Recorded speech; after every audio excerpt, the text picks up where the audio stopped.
IDPs in national surveys. My name is Maya Lazic. I'm the deputy head of the World Bank UNHCR Joint Data Center on Forced Displacement, or just JDC, and I'm very excited about the topic today. So let me situate this conversation in the global context. Forced displacement has surpassed the 100 million mark of persons displaced from their homes and countries. Refugees and IDPs are predominantly living in low and middle income countries.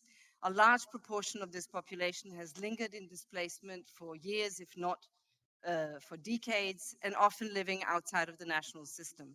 This makes forced displacement a development challenge as much as a humanitarian concern.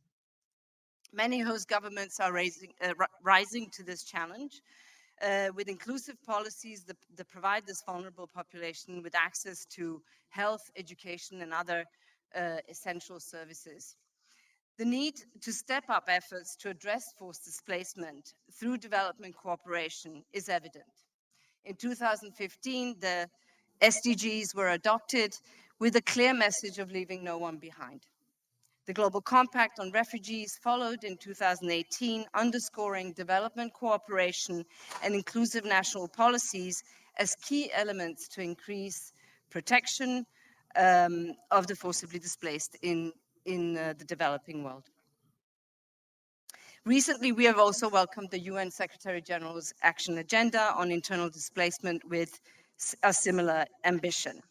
But a major obstacle to these national and international efforts is the gap in quality, quantity, and accessibility to socioeconomic data on refugees and IDPs. For the most part, they are simply not included in data collection carried out by national statistical offices. And that is what we're going to talk about today. We will now show you a 2-minute animation of what we mean by statistical inclusion. Here we go. How do governments allocate health and education services, social protection, and livelihood support? Data from major national surveys like MIX, DHS, labor force surveys on poverty, and living conditions surveys play a crucial role in identifying who needs what. These surveys represent almost everyone who lives in a country, but they often exclude refugees and internally displaced people. This is a blind spot in national data and a real obstacle for governments in finding solutions to forced displacement, which the Global Compact on Refugees, the UN Action Agenda on Internal Displacement, and the Agenda 2030's Leave No One Behind principle are all calling for. Why are refugees and IDPs excluded from national surveys? When forcibly displaced people live in camps, these locations are often crossed off the map when the survey sample is selected. When they live among the wider population, they are only occasionally picked up by the random sample selection process. But because they constitute only a small part of the population, they end up being a tiny fraction of the survey sample. This is not enough to produce any reliable analysis. The solution is to include refugees and IDPs fully in national surveys. Changing the tide. A growing number of countries are beginning to include refugees and IDPs in essential surveys. Together, with national statistical offices and international partners, we are fixing the blind spot, ensuring that refugees and IDPs are no longer invisible in national surveys. We are the World Bank, UNHCR, Joint Data Center on Forced Displacement. Look forward to hearing from you.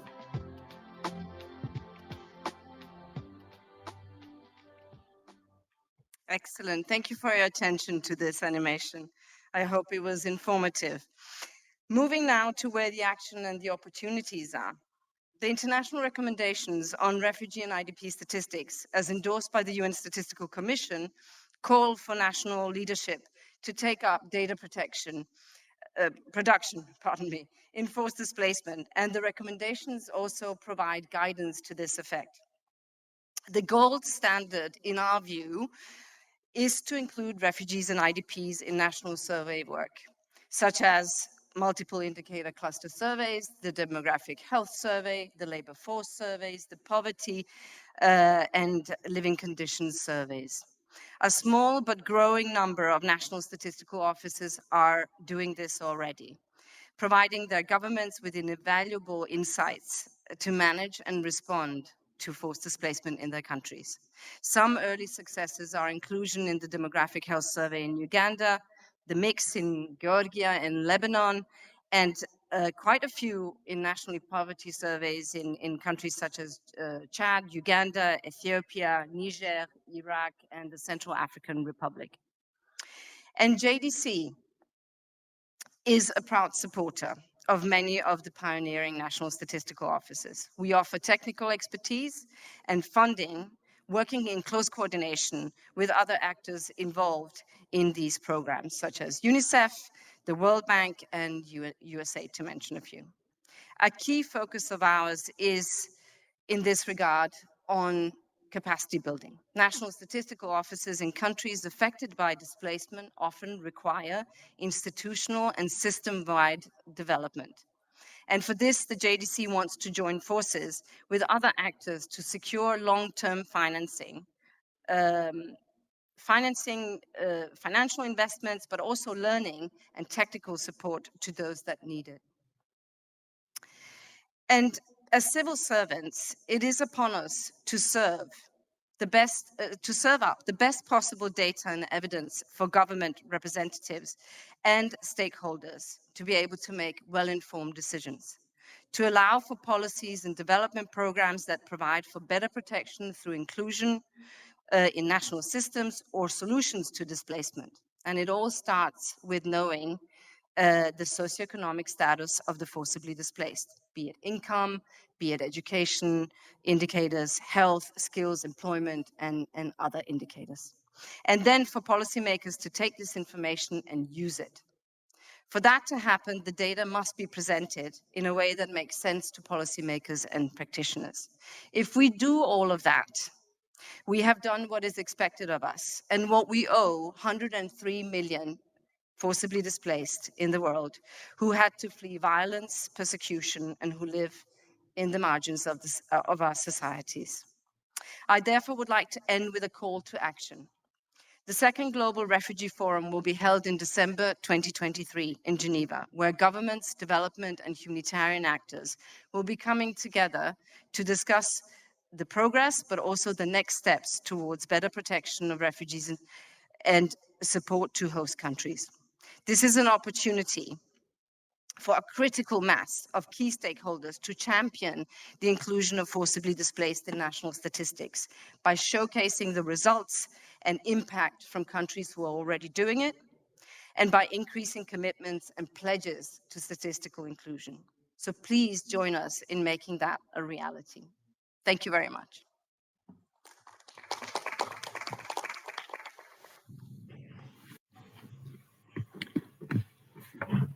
Good morning, good afternoon, everyone. Checking you can hear me.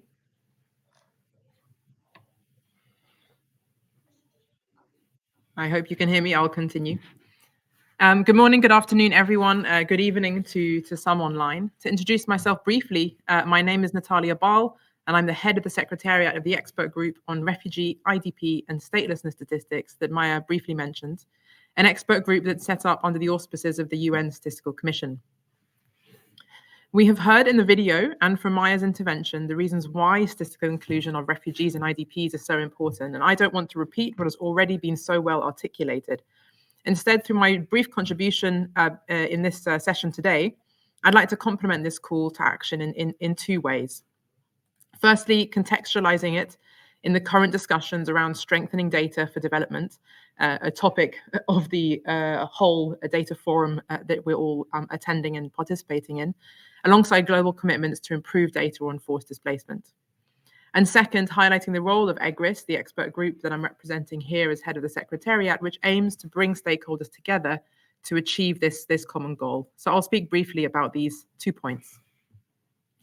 First of all, including refugees and IDPs in national statistical systems is putting into practice the global commitment to leave no one behind. In many contexts, these groups have been historically left out of national statistics, and reversing this trend can only have positive outcomes on policy responses outlined in the Global Compact on Refugees and in the UN Secretary General's Action Agenda on Internal Displacement, both of which underline national leadership and developmental responses to phenomena that have been historically narrowly viewed as purely humanitarian crises. What we want to see is a similar paradigm shift in the data space so that inclusion in national systems also happens for the data that underpins national decision-making. Importantly, what this means in practice does not necessarily require new tools, new systems, new indicator frameworks, but can often be achieved through inclusion in existing national surveys and other data sources like census, because many of the same socioeconomic indicators are also relevant for those who have experienced forced displacement.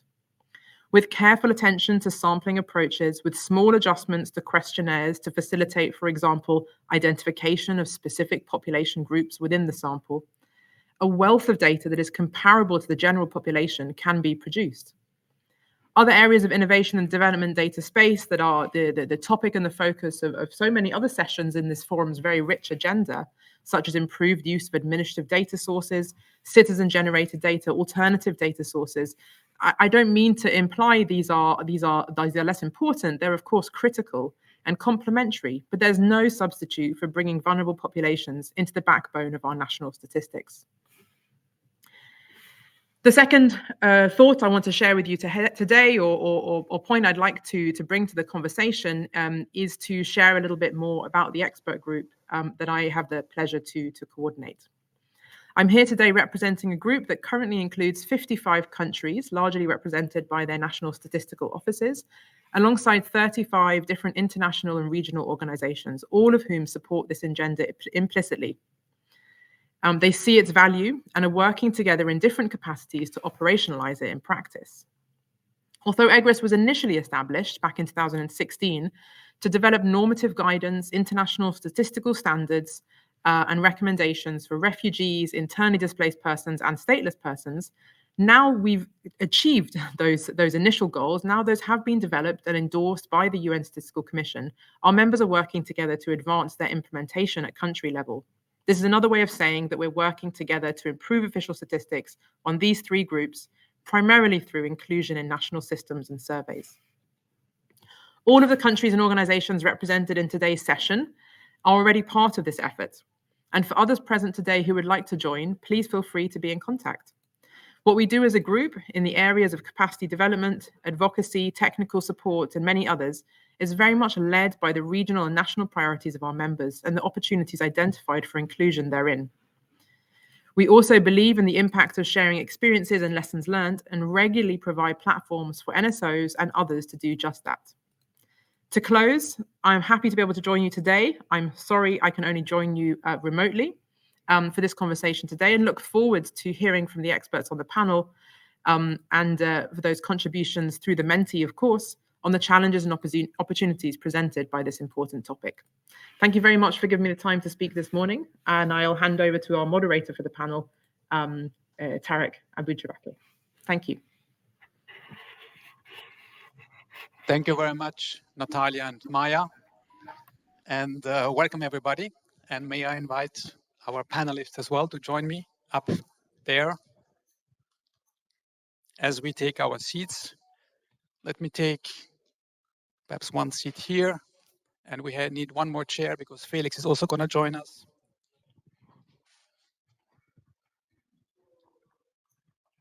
Okay, sounds good. Thank you very much, Maya and Natalia, for first setting the tone on forced displacement, and the numbers are staggering, as you have heard from Maya, but there is hope in the statistical sense because there has been a number of successes in the area of data and statistics, as you heard from Natalia as well. So there's much more happening, of course, between the area of statistics and forced displacement. You may wonder, who am I? My name is Tarek Abujabaki. I work for the UN Refugee Agency, also known as UNHCR, and I'm the chief statistician based in Geneva. I have a very great panel here who is joining me on the podium, and I will quickly introduce them. To my left, Mark Herward, who is from UNICEF. He's the very first ever to be nominated Chief Data Officer of UNICEF, based in headquarters in New York. He's at the same time also Associate Director for Data Analytics Program and Monitoring in the division in UNICEF. To his left is Gogita, who is the Executive Director of the National Statistical Office of Georgia, and he has been in this position since 2018, also holding very senior positions before that, before taking on the Executive Director position in Georgia. To his very left is not Haishan Fu, as you may have thought, who unfortunately, for unforeseen circumstances, is not able to join us today. She had to leave early morning today from Hangzhou. But I'm very happy to welcome Craig, who is a very close colleague of Haishan at the World Bank. He's the Senior Program Officer in the Development Data Group at the World Bank based in Washington, D.C. And he is also one of the co-authors of the 2021 publication of the World Bank, the flagship publication, the World Development Report, Data for Better Lives. Last but not least, we also have my dear colleague to my right, that's Felix Schmieding, who is a senior statistician with the Joint Data Center, the JDC, on forced displacement. He has worked extensively on statistical matters, including on household surveys, previously with UNHCR and UNDP, and he will provide a combination of expertise in this panel, looking very much from the national statistical perspective, but zooming a bit out, of course, to the global level as well. So based on that, let me go straight into the topic, but before doing that, we have Dementi. We had another speaker, Helen from the Uganda Bureau of Statistics, who was not online about a minute ago. Let me check, is Helen online? Don't seem to hear, don't seem to see. Unfortunately, Helen is not online at this very moment. So let me go straight to remind you, as we move through the panel and the different questions that we want our panelists to answer. Oh, Helen is here. Very Helen good. is here. Excellent. So we just lost a panelist and we gained another one over there. This is how fluid forced displacement happens in statistics, as you can see. Helen, very happy to see you, virtually only, but let me welcome you very warmly here to the panel and the session. Helen is the Director for Social Statistics and Population with the Uganda Bureau of Statistics based in Kampala, which is a great segue because country experiences is one of the topics of this session, and how refugees and internally displaced persons have been included or not at national level, and what can we do to basically change course of action if need be. Before I go to this first question, let me remind you, there's a Menti. You saw perhaps the code up there. There's an 8-digit code attached. You're welcome to go to the website, type in the code, and then colleagues here in the audience and those online are welcome to pose questions that we will be looking at in a little while. And you're also welcome to rank those questions that you see right here on screen, and we'll pick up one or two of them as we move forward in doing the session. So let me not delay further. A couple of keywords here. We heard from exclusion to inclusion.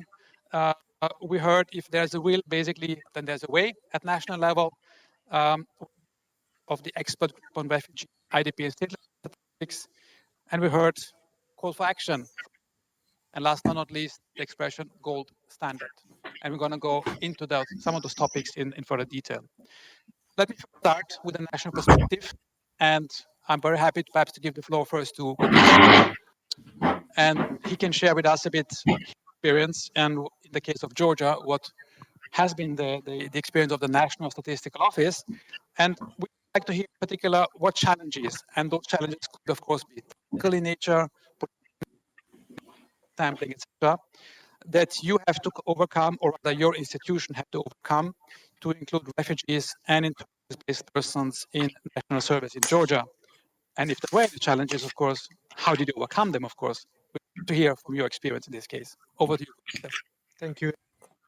First of all, I'd like to express my sincere appreciation to all of you for organizing of this really important event, and with interesting session and for inviting me and for giving this opportunity to reflect my opinion.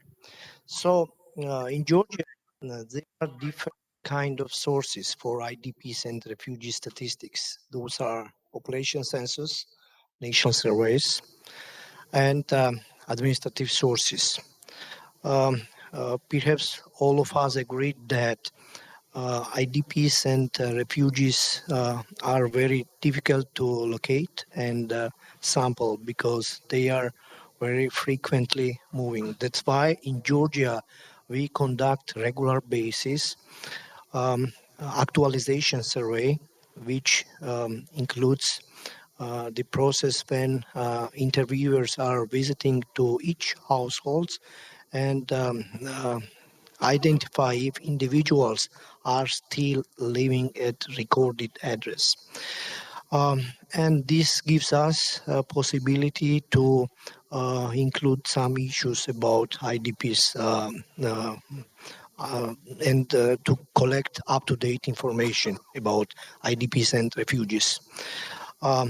Another possibility is that we included in all major national surveys IDP issues such as labor force survey, such as household budget survey, and also I would like to mention that in 2018 we conducted a multi-cluster indicator survey in close cooperation of UNICEF.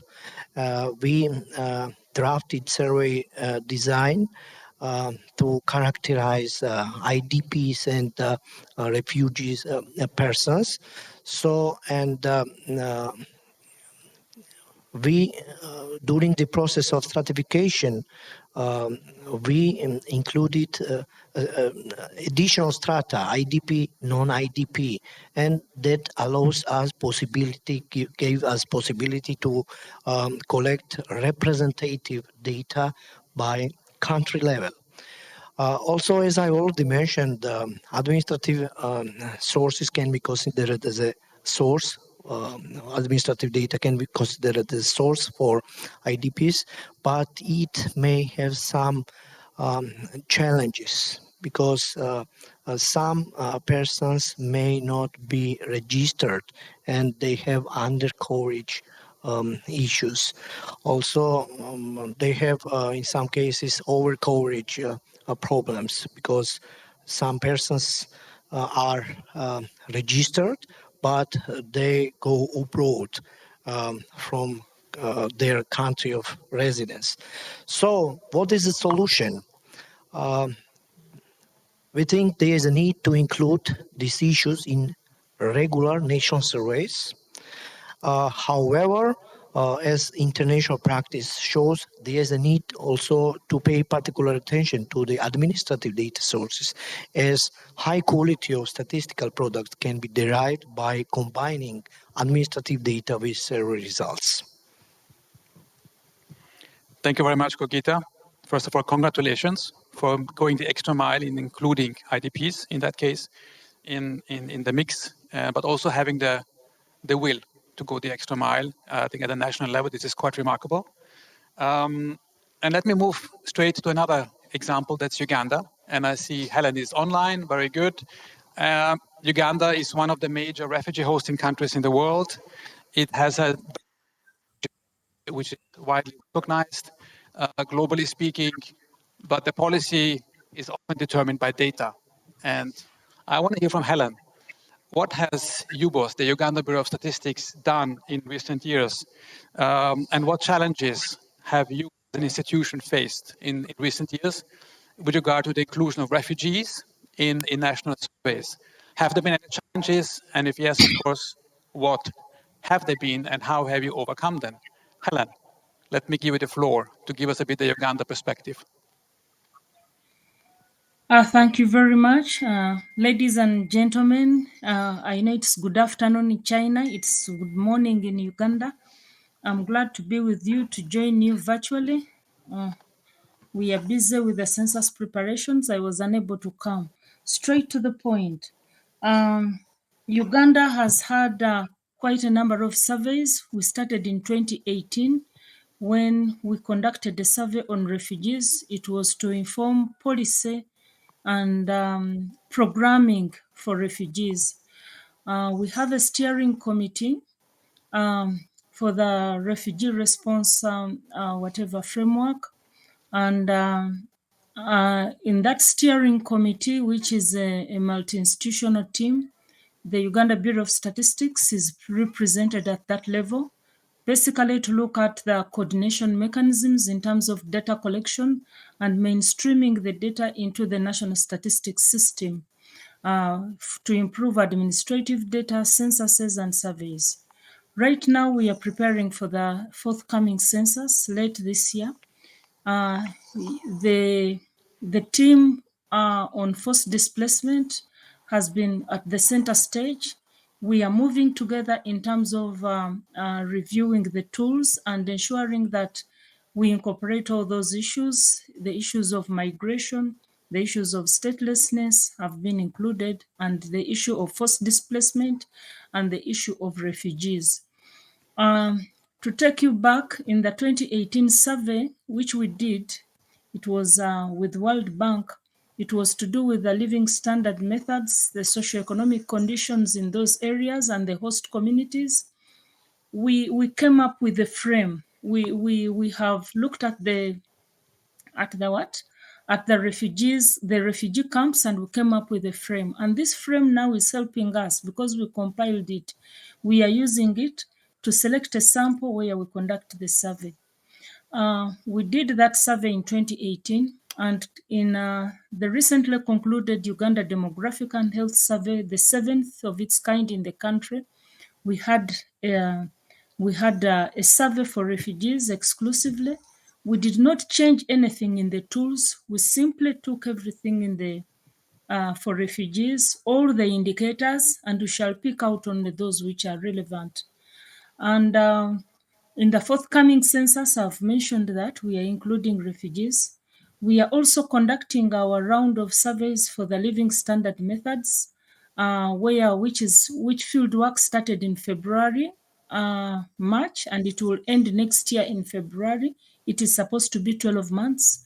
We are already in discussion with UNHCR, and we are finalizing all the paperwork, and we are going to do the same. We are going to collect data in the refugees and the host communities. Currently, that is what we have done. And in terms of the challenges, maybe I can give more details if there are more questions into the insights and how we do that. But regarding the challenges, we note that most of the data collectors, the UN has come up with the manuals. There are 3 of them, and we have not localized them, trying to understand them. We as a statistics office, we are supposed to drive that, but we are facing challenges. There is a lot of work because we are at the center stage of doing all these surveys. So that is one of the challenges. And then the other one is lack of appreciation. Migration is a very small component. And when you tell people that these things have to be included in the census, we have tried it out in the surveys. In the labor force surveys, we were tracking labor migrants, but realized that the results are not statistically significant. Our sampling maybe did not take care of that. And those are the challenges we've had so far. And then the others maybe will come along as we discuss. Over to you, moderator. Thank you. Thank you very much, Helen. Very important points that you made. Let me single out the one point that stuck in my mind and often there's a misperception about it. You don't have to change your instrument significantly. You can actually take it what you have in a survey instrument, and you can just apply it to refugees and IDPs at the same way. You don't have to change indicators. As Helen rightly said, and as Natalia pointed out earlier as well, it's an important point. So if there's a will, then there's a way, as we have heard already once or twice. Let me move to our international speakers here from the 2 international agencies, UNICEF and the World Bank. And let me start with Mark from the UNICEF side, who is bridging the gap between humanitarian development before we move to the hardcore development side, to my very outer bound. Mark, You have heard a couple of examples, Uganda and Georgia, of course. You have extensive experience yourself in this particular domain, UNICEF being the mother of all mixes, of course.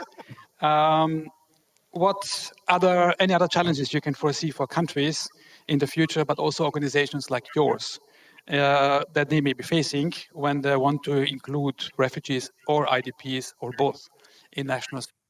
So what is the UNICEF perspective in this regard? Over to you, Mark.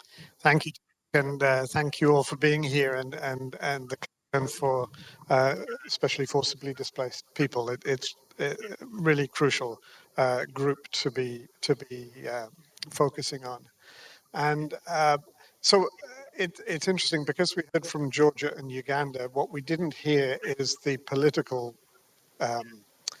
reluctance in some countries to look at these groups. So from an international organization's point of view, I would say there are technical challenges, but there are political challenges because we help countries undertake a mix according to what they want to do. And some countries don't want to take the implied responsibility from categorizing the situation of forcibly displaced in their country. So that is certainly one issue which,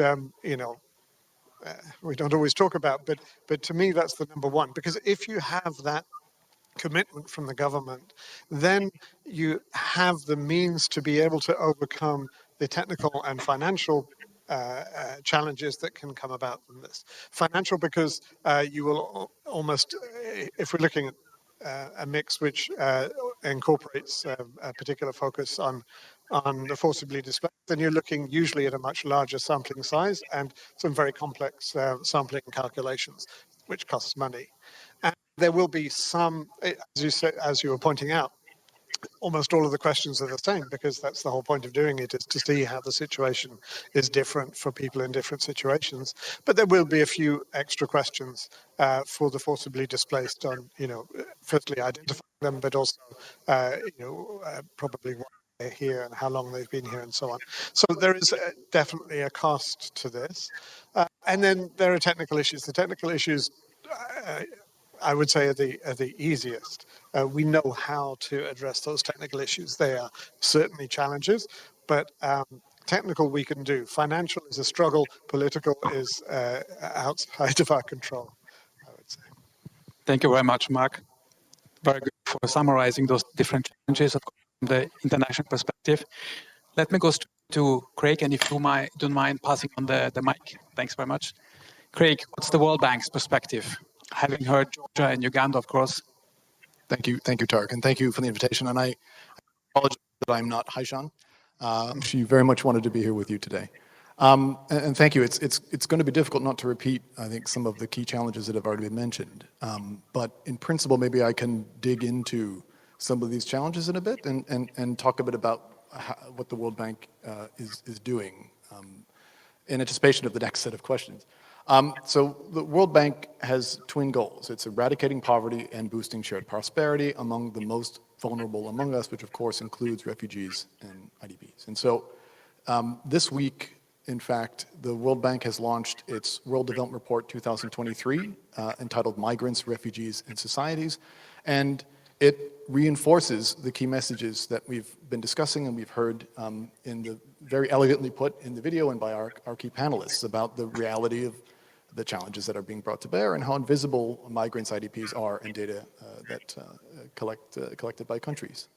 And so to complement this discussion around the technical challenges, a part of that is also about capacity constraints. I think understanding how we can confront the technical challenges they're increasing insights about how to do that, but making sure that the NSOs have the capacity to be able to deliver on that is a linked challenge. And they're not just technical, they're technological constraints of countries that are receiving and hosting refugees and IDPs, support for equipment, training on survey, methodologies, new fieldwork considerations, and more. There's a raft of capacity building that has to happen to be able to enable this, which, as you said, is time-consuming and can be expensive. And that brings us to the fiscal constraints. The financial constraints are very dramatic.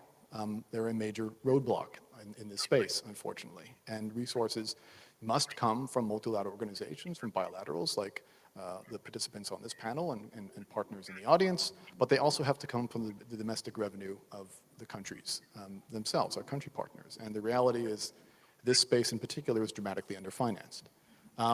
We're seeing some progress on the World Bank side, at least. We've seen a new commitment under the World Bank's IDA-20 replenishment, that is the financing mechanism for the world's poorest countries that comes through the World Bank.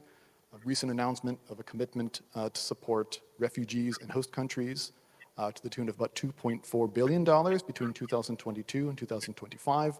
The effectiveness of that investment will turn on what we're talking about today, ensuring that we have the data and insights necessary in order to be able to provide that financing in optimized ways.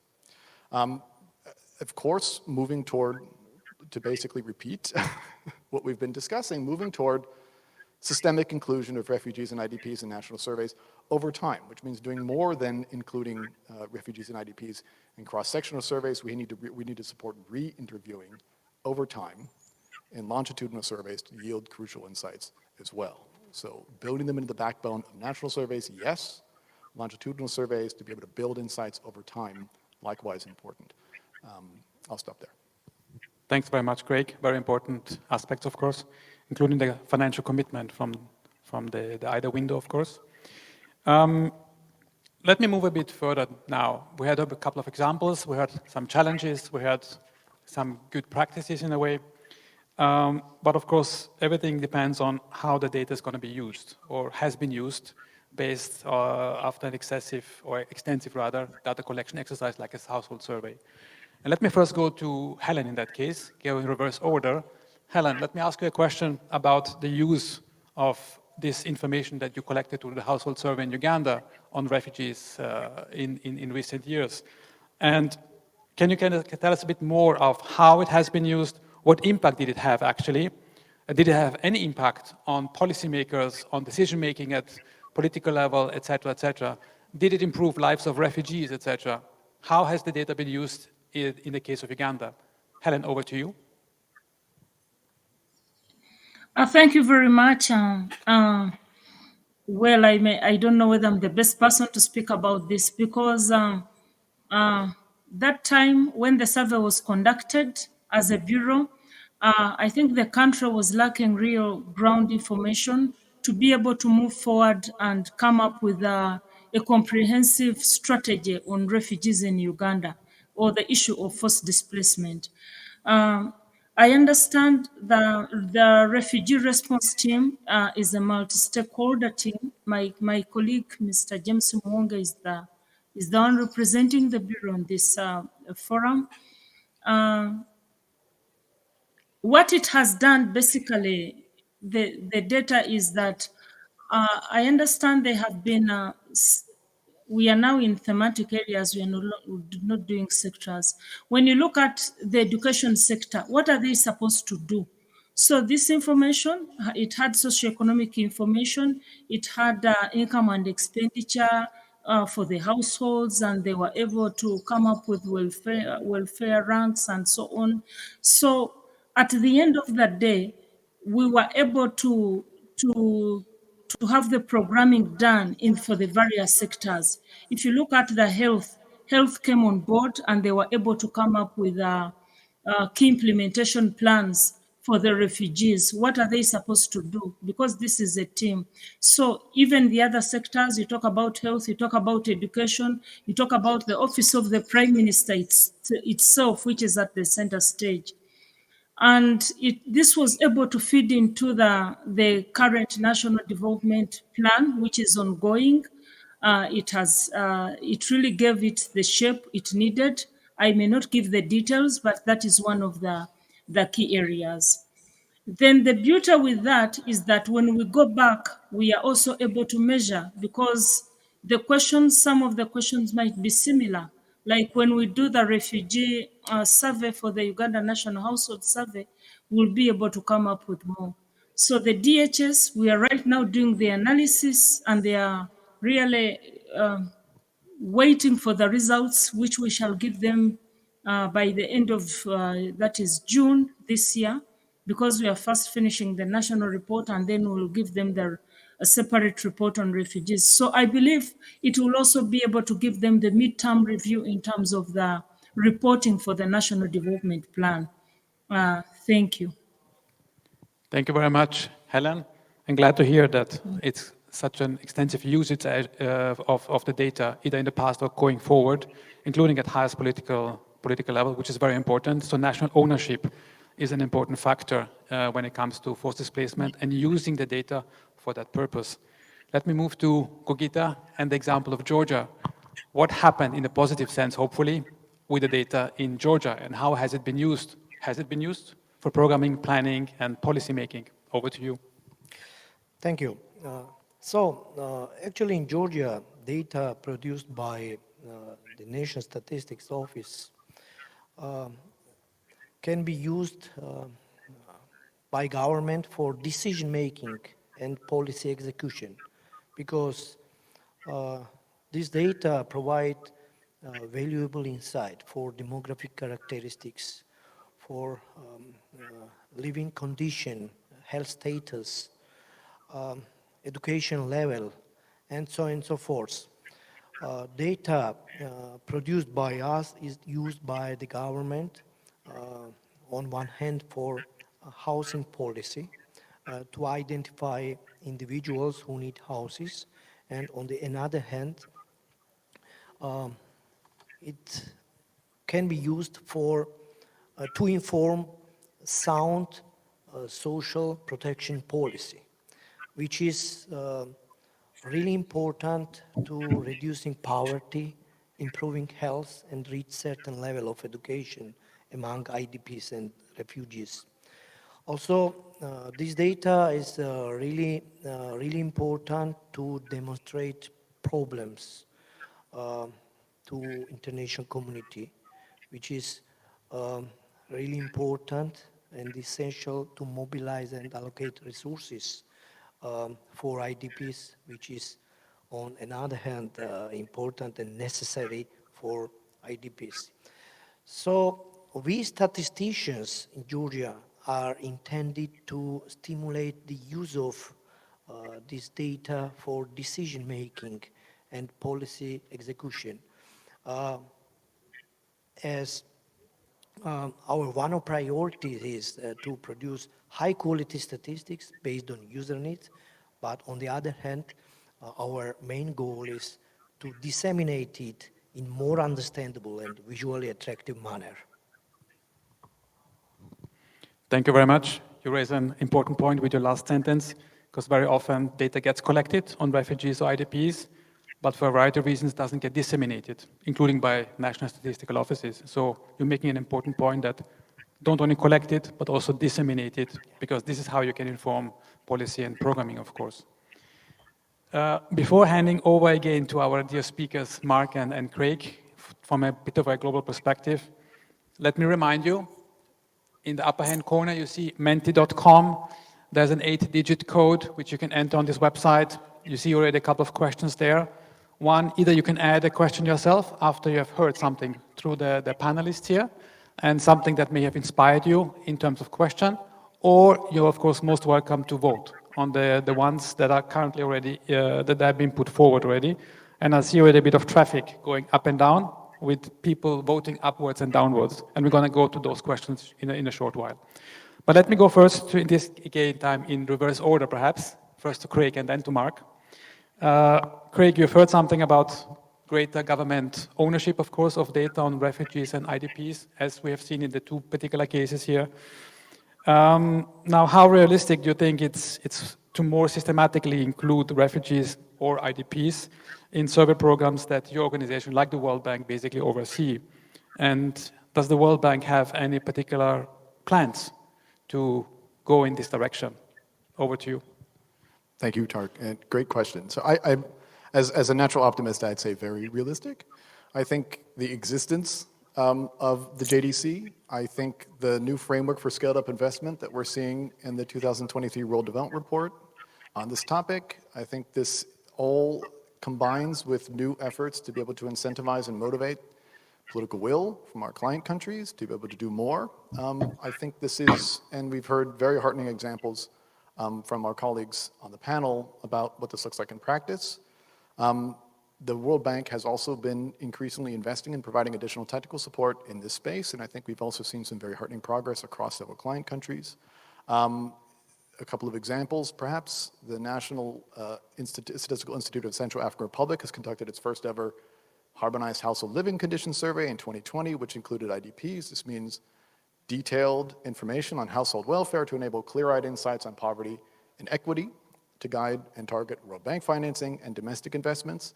Burkina Faso and Chad participated in a World Bank-led high-frequency phone survey to assess COVID impacts, which is also include IDPs and refugees, again, to help target and support. You've heard about perhaps the ongoing socio-economic study survey in Ethiopia, which is including refugees. Kenya will be conducting its national household budget survey this year, which will include refugees. There's some very heartening and very exciting examples of where this is happening. It's already happening, and it's increasingly happening across client countries. They're important steps, but we've not yet achieved the scale and necessary methodological harmonization to ensure inclusion of refugees and IDPs in national surveys consistently. And we need to enable the mainstreaming of refugees, IDPs into national development strategies and country diagnostic tools. And so realistic, yes, but a long way to go. Thanks very much. Long way to go. Passing on to UNICEF. Do we have a long way to go with UNICEF, or can we hear some positive news from the side of our dear friend Mark here? Thank you. Always positive, but always further to go. So we have been concentrating on issues that particularly that face children on the move. You know, inspired by the two compacts of what, 2-3 years ago, or was it BC? 2018. You see, anything before COVID is like prehistory. But during the preparation of those compacts, we recognized how bad the data concerning children on the move was, and started this alliance that I think we're all in, the International Data Alliance for Children on the Move, to keep working together to make sure that children are not overlooked in the already rather sparse statistics there are on the displaced of various kinds. Because we know that if something isn't measured, then it's unlikely that there will be concerted action around it. So we are committed, particularly from the children's point of view, and we have started a lot of work both to identify where those children on the move are and what the situation is that they're facing, and then what it is that we can do as a global community to be able to alleviate those issues. I've been looking at the Mentimeter questions as well, but I'll stop there. Thank you very much. It's a good point. Let me look at the Menti myself and see what we have come up here with, or what our dear colleagues online or in the room here have come up with. And that's an interesting question, which ranks among the top two at the very moment. Can refugees be included in surveys if they were excluded in the last census? So that's an interesting question. And let me pass that on to our dear colleagues from the National Statistical Offices. Gogita, perhaps first. What do you think? Can they be included in surveys if they were excluded in the last census? So I think this issue should be included in census, and it should be part of national statistical surveys, such as labor force survey, as I already mentioned, such as household budget survey, but excellent opportunities to use multi-cluster indicator survey for collect this data. But we are not able to conduct this mixed survey every year. There is no need to conduct this survey every year. We can conduct once in a few years, 4-5 years, and in the meantime, we can make assessment. Thank you very much, Gogita. Let me go straight to Helen in that case. In the case of Uganda, let me repeat the question that came up from our audience. Can refugees be included in surveys if they were excluded in the last census? What would be your take on that from the UBO's perspective, Helen? Yes, refugees can be included in surveys, and we have done it, and we have seen results, and we have used the data. But why? They should be included in the census. You should work with all existing government agencies, whatever it means, you need to benchmark. If you don't have the full frame, at the end of that day, you will have to do a census for refugees, whether the census of villages where the refugees are, because you cannot do a census. I mean, you can't do a survey if you don't know where they are. You need to list them. All the villages have to be together. You have to come up with the strata. Otherwise, how will you conduct the survey if you don't have the census? The census is the benchmark and it gives the frame. Yes, that is what I will be able to say. Thank you. Thank you very much, Helen. Making a plea here for inclusion across the board, not only exclusion or semi-inclusion, but rather full-fledged inclusion across service centers, etc. We have an interesting question here as well. And that's more targeting humanitarian agencies. And the question is, if national statistical offices collect data on refugees, will humanitarian agencies continue their surveys in parallel? That's an interesting one. Would you like to start with an answer on that one, Mark? I'd be happy to. And it actually also relates to another of the questions, which says, is it more pragmatic to combine agency-collected info, such as from UNHCR, with NSOs to save resources? And it speaks to what it is that we are really aiming to do. So UNICEF and UNHCR have been working over the last few years to align our data work to aim it at building national capacity to be able to have the necessary data about refugees and displaced people in the national statistical systems. And we're looking to do that together, primarily because the decision makers in country are the government, and so it should be the government systems that contain these data. And it's only until those are in place that we have separate systems.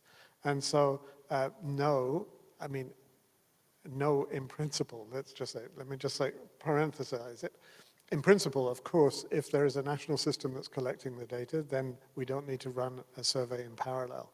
Sometimes there will be surveys in parallel because there are particular types of data about the refugees which are not yet well represented in the national system, but the need for those data is urgent. So then there might be a little bit of parallel work, but the goal is certainly for the national system to have all the data that's necessary so that there wouldn't be a need for any other kind of data collection and use. Thanks very much, Mark, and I can definitely subscribe to that statement. UNICEF probably would have a similar perspective on that, given the fact that we also collect data, as you know, and we do it for programming, for protection, and assistance, of course.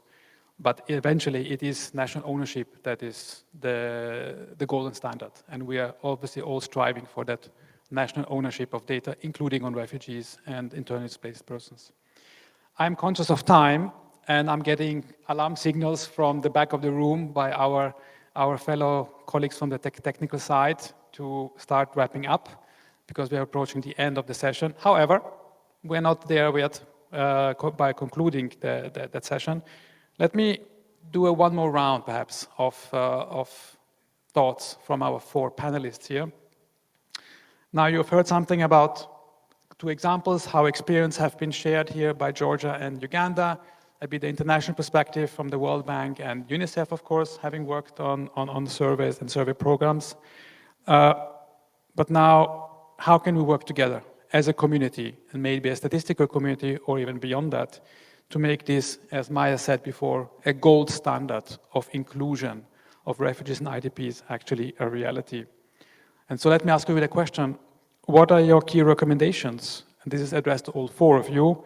What are your key recommendations that you would like to share with other representatives who are currently at the World Data Forum, either virtually or in the room it's here.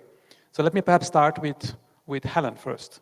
Helen, what would be your key recommendation that you would like our colleagues here in the room or virtually to take away from your experience? Over to you. Thank you very much. The main key recommendations, maybe I will start with the last question which you asked me, whether you can do a survey even if you don't do the census. Yes, for those countries that have a census is done every 10 years. It does no harm. The technical team is there, work with UNHCR, work with World Bank. They can support the process and you can do a survey and you will have results. The key recommendations I would like to give the countries is one of them is that there should be political support. Have refugee statistics mainstreamed in your data collection processes. And so that you are able to collect the data and it's able to feed into the national development frameworks, it should be there. So the other issue is also to embrace, we should take on the guidelines which have been developed because when we collect data, it has to be of quality and it should be comparable across the board, both at local, at national level and at the global level, because we are measuring SDGs and we need to report at that level. Really, and also don't wait for also funding, but you need to mobilize resources to get funds for this small population. Those are my key recommendations. Thank you very much, Helen. Very important points that you raised here. And let me pass on straight to Gogita. What is your perspective from the Georgian experience here, and what you would like the colleagues here to take away from Georgia? Thank you. So actually, if we will include these issues in our national survey, it would be excellent opportunity to collect up-to-date data about IDPs and refugees, which is, as I already mentioned, essential for decision-making and policy execution. In fact, Conduct Survey is a simple solution to collect data from the respondents, of course, when you are able to have enough resources. But at the same time, we need to think about respondent burden, you know. That's why, at the same time, we need to pay particular attention to the administrative data sources as well. So what is the way, what is the solution? I think there is a need for coordinated capacity building, cooperation, communication between statisticians and owners of administrative data sources, between statisticians and users, including government, need to be strengthened. A statistical system need to be developed to establish transparent and more developed statistical data collection system. Thank you very much, Gogita. Extremely important points, the coordination aspect, and excellent. Thank you for taking the mic, Craig. What does the World Bank recommend in that case? Thank you, Tarek. I only incidentally took the mic if it's Mark's turn. So my mother taught me never to waste an opportunity to share three thoughts. So quickly, the refugee and IDP crisis is as much a development issue as it is a humanitarian issue. And I think acknowledging the linkages here and the need for more coordination on these priorities is crucial, and it requires a rethink in the way that development institutions are building capacity and partnering with country clients on how they collect data for what priorities. The second one is, as we've discussed, existing national surveys which are starting to integrate refugees and IDPs need to be leveraged much more systematically. This includes LSMS, DHS, MIX, and others, but it requires stronger coordination across organizations. We need to establish the proper standards and incentives to do this more consistently. And in my estimation, JDC is perfectly placed to help lead this. Third and last, we need to get the balance between data accessibility and data privacy right when it comes to refugees and IDPs. This means that countries need to strengthen the legal and regulatory instruments on data exchanges, and this includes privately owned data. Investments to strengthen administrative data systems are also needed, and standard data access agreements between data owners and data users are going to be key to leverage private sector data for public goods along these lines. And that's not, I'm being unintentionally provocative because I understand the need to be able to strengthen national surveys, but there are opportunities also to leverage alternative data sources, as we've discussed, which can also yield important insights, and investments in that domain alongside investments in what we're talking about will continue to be crucial. Thanks very much, Craig. We heard three perspectives as sort of last words of wisdom. Go to UNICEF as the number 4, the most, I wouldn't say the wise one, but definitely the last oldest. one.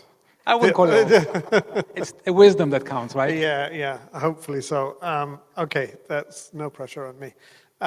So picking up on a couple of things that Craig was saying, I think that so my basic point is that we need to concentrate on the people themselves.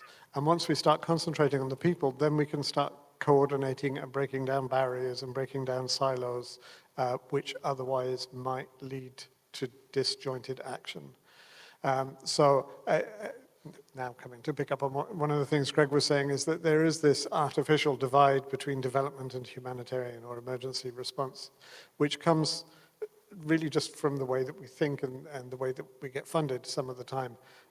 And it's particularly obvious that with this group of forcibly displaced, it's a very artificial divide. So how can we work together to say, who are these people? Where are they? What do they need? Do we learn this from censuses, from household surveys, from administrative data sources, from call data records, from satellite imagery, from social media feeds? Possibly, all of those or some of those, or in interaction, as you were pointing out, is the interaction of different data sources where we can learn a lot more than we do. And we can only have that kind of interaction if we get together focused on an issue rather than focusing on our tools or on our departments or on our job titles. So it's focus on the people. I think I'm happy I gave you the floor as the last speaker because you made probably one of the most important points. It's about the people. The people are at the center of the universe, in that case, refugees, asylum seekers, and internally displaced persons. And this is what it's all about. It's about the people who have been forcibly displaced. But we're using the power of statistics and the power of data, including the means that we have in our hands, and in that case, national or international, to make a change, to make a difference happen in the case of forcibly displaced people. I am again getting frantically signals from the back, so I would like, first of all, to thank all the panel speakers, virtually and physically in the room here, for being great contributors to the discussion on forcibly displaced persons and how it factors in with regards to surveys, but also going beyond that a bit into census and administrative data. I don't want to summarize because I think everything has been said in this regard. Thanks a lot to everybody who came physically. Thanks a lot to Maya, Natalia, and Helen, who have spoken before, virtually, unfortunately, only. We are on a very successful track here. A lot of things have been achieved in recent years. An expert group on refugees, IDPs, and statelessness statistics exists. If you're interested in the work of EGRISS, you have the website. Please subscribe. Please contact Natalia, who's the head of the Secretariat, in case of interest and you want to find more, how we can all work together, hand in hand, to improve lives of refugees, asylum seekers, and the internally displaced persons. Thank you very much to everybody, and enjoy the rest of the afternoon here in Hangzhou, and of course the closure of the World Data Forum. Thank you.